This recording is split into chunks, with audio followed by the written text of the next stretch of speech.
आज के इस वीडियो में सीखेंगे डेली बोलचाल में प्रयोग होने वाले अंग्रेजी के वो शब्द जिसको 95% लोग गलत प्रयोग करते हैं, जैसे स्टिल फिर भी, एवर कभी, टिल अंटिल तक, येट अभी तक। इस तरीके से कई सारे शब्द हैं जिसमें सीखेंगे क्या स्ट्रक्चर है, क्या कंडीशन है, क्या सिचुएशन है, सब कुछ इस वीडियो में सीखेंगे। यूज ऑफ अगेंस्ट, अगेंस्ट का मतलब है के विरुद्ध या के खिलाफ, दोनों तरीके से हिंदी में बोला जाता है। कुछ एग्जाम्पल लेते हैं।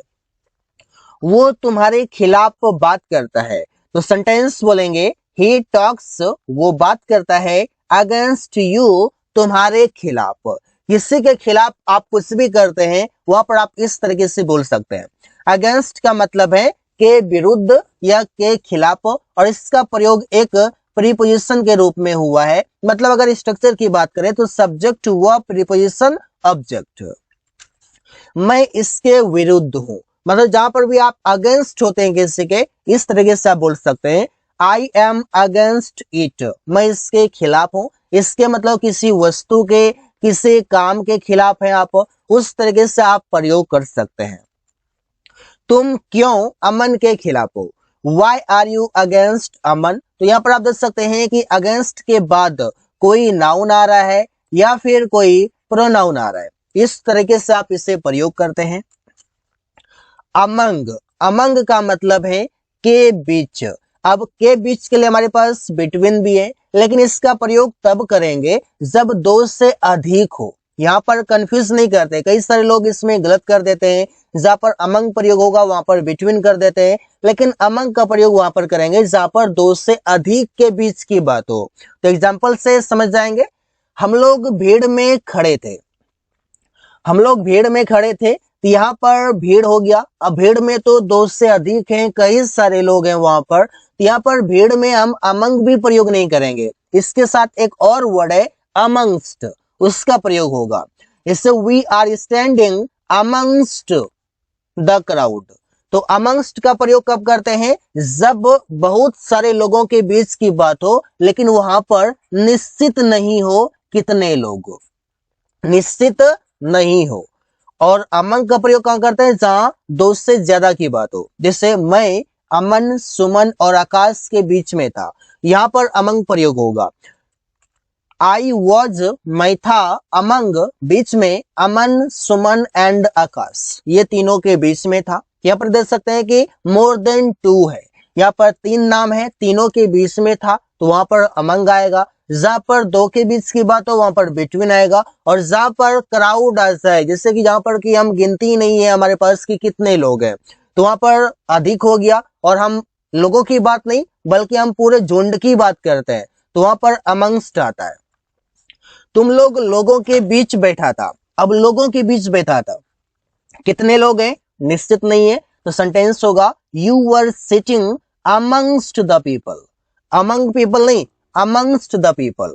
इस तरीके से अगर मैं बोलूं कि मैं मैं तुम और रवि के साथ खाना खा रहा था, अगर इस तरीके से हो तो कैसे बनेगा sentence, I was eating food, मैं खाना खा रहा था, बिटवीन, किसके बीच, बिटवीन यू एंड रवि। इस तरीके से सेंटेंस बनेगा। जब दो हो तो बिटवीन, जब दो से ज्यादा हो तो अमंग, जब ग्रुप की बात हो, झुंड की बात हो तो वहां पर अमंगस्ट। आई होप कि आपका डाउट क्लियर हो गया। अक्रॉस, अक्रॉस का मतलब है के पार, लेकिन कंडीशन ये है कि किसी चीज के पार होना चाहिए। एग्जाम्पल से समझ जाएंगे। क्या तुम नदी पार कर सकते हो, तो पार के लिए यहाँ पर अक्रॉस वर्ड आएगा, किसी चीजों की पार है। तो कैन यू गो, क्या तुम जा सकते हो, अक्रॉस द रिवर, रिवर के पार, नदी के पार। सड़क के पार एक पेड़ था, देयर वॉज अ ट्री, एक पेड़ था, अक्रॉस द रोड, रोड के पार, रोड के उस पार। इस तरीके से बात है। नदी के पार एक गांव है, देयर इज अ विलेज, एक गांव है, अक्रॉस द रिवर, रिवर के पार, नदी के पार। तो इस तरीके से आप इसे प्रयोग करते हैं। अपोजिट, अपोजिट का मतलब होता है ठीक सामने, दूसरी तरफ, या फिर यूं कहें तो विपरीत, मतलब उल्टा। इससे दाएं तरफ आप हैं तो उसका अपोजिट हो गया बाएं, इस तरीके से। अपोजिट मतलब ठीक सामने, दूसरी तरफ। इससे मेरा घर तुम्हारे घर के ठीक सामने है, मतलब अपोजिट में। तुम्हारा घर लेफ्ट में, तुम्हारा घर राइट में, अपोजिट दिशा में है। तो माई होम इज अपोजिट, मेरा घर दूसरी तरफ है, योर होम, तुम्हारे घर के। इस तरीके से बोल सकते हैं। स्कूल के ठीक सामने एक बड़ा पेड़ है, तो देयर इज अ ट्री, एक पेड़ है, एक बड़ा पेड़ है। There is a big tree, ऐसे बोल सकते हैं, या टॉल ट्री। तो यहाँ पर टॉल प्रयोग नहीं बल्कि बिग ही ज्यादातर बोला जाता है, लेकिन लंबा है तो आप यहाँ पर टॉल भी प्रयोग कर सकते हैं। अपोजिट मतलब ठीक सामने, द स्कूल, स्कूल के। जो तुम कहते हो आकाश उसका उल्टा करता है, मतलब विपरीत करता है। आकाश डज, आकाश करता है, अपोजिट मतलब उल्टा, व्हाट यू से, जो तुम कहते हो। तो इस तरीके से सेंटेंस बनाए जाते हैं। यूज ऑफ स्टिल, स्टिल का मतलब है अभी तक, मतलब कोई काम पास्ट में शुरू हुआ और वो अभी तक चल रहा है, मतलब अभी फिनिश नहीं हुआ, वो अभी भी कंटिन्यू है। तो सेंटेंस होगा इस, वो अभी तक सो रहा है, मतलब वो रात में ही सोया था, वो अभी तक सो रहा है, तो मतलब काम कंटिन्यू है। तो ही इज स्टिल स्लीपिंग। इसका मैं बता दूं कि जब भी आप सेंटेंस में प्रयोग करेंगे, सब्जेक्ट आएगा, हेल्पिंग वर्ब आएगा, स्टिल आएगा, इसके बाद मेन वर्ब आएगा, इसके बाद ऑब्जेक्ट आएगा। जिस सेंटेंस में हेल्पिंग वर्ब नहीं आएगा, उस सेंटेंस में सब्जेक्ट के बाद स्टिल आएगा, मतलब मेन वर्ब से पहले स्टिल प्रयोग होगा। मैं अभी तक लिख रहा हूं, आई एम स्टिल राइटिंग। तो स्टिल का मतलब है अभी तक, वो अभी तक खाना पका रही है। She is still cooking food. तो ऐसे ही सेंटेंसेस बनाए जाते हैं। I hope you are getting all this thing because this is very easy to use. Just you have to understand the concept, what is the structure, condition, situation, then after you can make many sentences. yet का मतलब है अभी भी, अभी तक, दोनों तरीके से बोलते हैं। इससे yet का प्रयोग करते हैं जब काम अभी शुरू भी नहीं हुआ हो, मतलब काम अभी शुरू भी नहीं हुआ वो वहां पर करते हैं। शुरू अगर हो गया है तो स्टिल है, शुरू नहीं हुआ हो तो वहां पर yet है। जैसे वो अभी तक घर नहीं आया है, मतलब आने का काम नहीं हुआ है। और येट का प्रयोग सेंटेंस के लास्ट में करते हैं। जैसे he has not come to house yet, वो अभी तक घर नहीं आया है। उसने अभी भी अंग्रेजी नहीं सीखा है, मतलब काम अभी उसने शुरू भी नहीं किया है, उसने नहीं सीखा है। तो ही has not learned English yet. Yet का प्रयोग सेंटेंस के लास्ट में, और इसका प्रयोग तब करेंगे जब कोई काम शुरू नहीं हुआ हो। क्या तुम अभी तक, या तुम अभी तक दिल्ली नहीं गए हो, तुम अभी तक दिल्ली नहीं गए हो, तो सेंटेंस बनेगा you have not gone to Delhi yet. इस तरह से सेंटेंस बनाए जाते हैं। अगला वर्ड है टुगेदर, इसका मतलब है साथ साथ या साथ में। जैसे कि हम लोग साथ में खेलते हैं, वी प्ले टुगेदर, जहां पर एक साथ की बात हो, एक ग्रुप की बात हो, फ्रेंड सर्कल हो, वहां पर की बात करते हैं। जैसे वो एक साथ खाता है, ही ईट्स टुगेदर, वो एक साथ बोलती है, शी स्पीक्स टुगेदर। तो इस तरीके से बोला जाता है। सेंटेंस के लास्ट में आप टुगेदर का प्रयोग कर सकते हैं, जहां पर ग्रुप की बात करते हैं, जहां पर साथ की बात करते हैं, वहां पर प्रयोग करते हैं। टिल, अनटिल, दोनों का मतलब है तक, और दोनों का प्रयोग करते हैं समय के साथ। इसे सब्जेक्ट वर्ब ऑब्जेक्ट, टिल या अनटिल प्लस टाइम हुआ।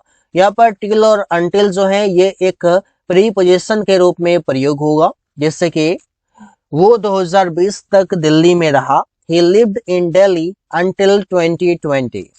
उसने 2 बजे तक काम किया, he worked till 2 PM। हमने 1 बजे तक टीवी देखा, we watched TV until 1 PM। तो इस तरीके से सेंटेंस बनाए जाते हैं। टिल और अनटिल दोनों का प्रयोग किसी टाइम के साथ कर सकते हैं। टू मतलब है बहुत, जैसे subject helping verb two plus adjective, तुम बहुत आलसी हो, यू आर टू लेजी। लेकिन मैं बता दूं कि टू का प्रयोग तब करते हैं जब कोई नेगेटिव चीजों की बात करना हो। नेगेटिव मतलब नकारात्मक चीजों की बात करना हो, वहां पर इससे आलसी होना ठीक नहीं है। तो यू आर टू लेजी। रिया बहुत मोटी थी, मतलब दैट वाज नेगेटिव थिंग, तो रिया वाज टू फैट। इस तरीके से तुम लोग बहुत चालाक हो। अब यहाँ पर देखिए चालाक तो पॉजिटिव थिंग है, तो यहाँ पर बोल सकते हैं यू वर सो क्लेवर। अगर पॉजिटिव टू का अगर पॉजिटिव प्रयोग करना है तो सो कर सकते हैं। सो का भी मतलब होता है बहुत। एवर मतलब कभी, जैसे हैव यू एवर प्लस वेत्री प्लस ऑब्जेक्ट और लास्ट में क्वेश्चन मार्क आएगा। इससे क्या तुम कभी उससे देखे हो। Have you seen him ever, देखिए have you ever seen him, क्या तुम उससे कभी देखे हो। हैव यू एवर इसे साथ में रखना है। क्या तुम कभी ताजमहल देखे हो। Have you ever seen the Taj Mahal. इस तरीके से क्या तुम कभी लाल किला देखने गए हो। Have you ever seen the red fort. तो इस तरीके से हम बोल सकते हैं क्या तुम कभी लाल किला देखे हो। इस तरीके से कई सारे सेंटेंसेस बनाए जाते हैं। आफ्टर, आफ्टर का मतलब है के बाद। जब भी के बाद बात करते हैं जैसे कि सेंटेंस, इसके बाद आफ्टर, आफ्टर के बाद बिफोर भी आ सकता है, नहीं तो कोई नाउन आएगा, ऑब्जेक्ट आएगा। वो तुम्हारे बाद स्कूल जाएगा। He will go to school after you. वो नाश्ता करने के बाद चाय पीती है। She takes tea after taking breakfast. मैं तुमसे बात करने के बाद खाना खाया। I ate food after talking to you. तो इस तरीके से सेंटेंसेस बना सकते हैं। आई होप कि आप समझ रहे हैं। वेरी, वेरी का भी मतलब है बहुत। जैसे सब्जेक्ट हेल्प यू और वेरी एडजेक्टिव नाउन आएगा। जैसे तुम बहुत खूबसूरत हो। You are very beautiful. अब यहाँ पर है तुम बहुत खूबसूरत हो, तुम बहुत खूबसूरत हो, इस प्रकार से ब्यूटीफुल आ गया। लेकिन यहाँ पर आप चाहें तो कोई नाउन भी लगा सकते हैं। You are a very beautiful girl, इस तरीके से बोल सकते हैं। हम लोग बहुत अच्छे हैं। We are very good.